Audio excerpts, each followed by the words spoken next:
Luke Riley's performance against Bogdan Grad was not dominant per se, but it was definitely impressive. And this is how you make a statement to show the UFC that you deserve to get these high profile fights, not necessarily because of your skill, but because of your entertainment. And at the end of the day, it's a business.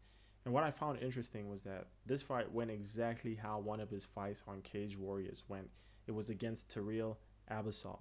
The thing with Tyrell, right, is that he's a very good wrestler. I think if he was to wrestle the average MMA fighter in his weight class, 9 times out of 10, he's probably beating them. And I found out his martial arts background is combat sambo. And the thing about combat sambo is that it awards grappling way more than striking. Striking literally doesn't count unless you knock out your opponent. So you can tell that a lot of these guys that come from combat sambo aren't always the best strikers. And I'm sure there's different types of styles. There's probably these fighters that go for the knockout all the time. I think that's rare because it just seems counterproductive to me. But I'm pretty sure it's still there. But it's highly unlikely that Tyrell Abasov is one of those fighters because he was grappling heavy. And I know Luke Riley's a very good striker, but just looking at Tyrell's striking, it doesn't look imposing. It just looks like he's trying to set up his takedowns. And he out-wrestled Luke Riley very well in the first round, but he won that round on control time. It was basically just chain wrestling. He couldn't really land any ground and pound because he had to focus more on securing the position than actually doing anything with it because he would risk Luke Riley getting back up and knocking him out a little earlier. But holding down someone for that long has to be tiring, right?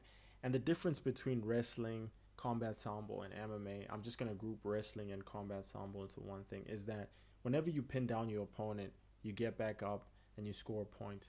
That is in combat sambo and wrestling. But in MMA, pinning down your opponent doesn't count for nothing unless your opponent doesn't do any damage to you in that round. On top of that, you don't get stood up by the ref, so depending on how good the takedown defense and scrambling ability of your opponent is, it might just gas you out. And that's exactly what happened to Tyrell Abasov when he faced Luke Riley, and then he got knocked out in the second round. The same thing happened with Bogdan Grad. He out-wrestled Luke Riley in the first round, then in round 2, he couldn't really get the wrestling going. He was probably a little gassed out from all that control time. On top of that, Luke Riley has dynamite in his hands, so it was inevitable. What also surprised me was the power Luke Riley has in the featherweight division. He landed a lead hook and it knocked Bogdan out cold. Sure, you could attribute some of that to precision, but I still feel like you don't see that many powerful guys in the featherweight division. Sure, there's Josh Emmett, Ilia Topuria once upon a time, but it is nice to see Luke Riley into the conversation, and he's probably going to be in the top 15 at some point in his career.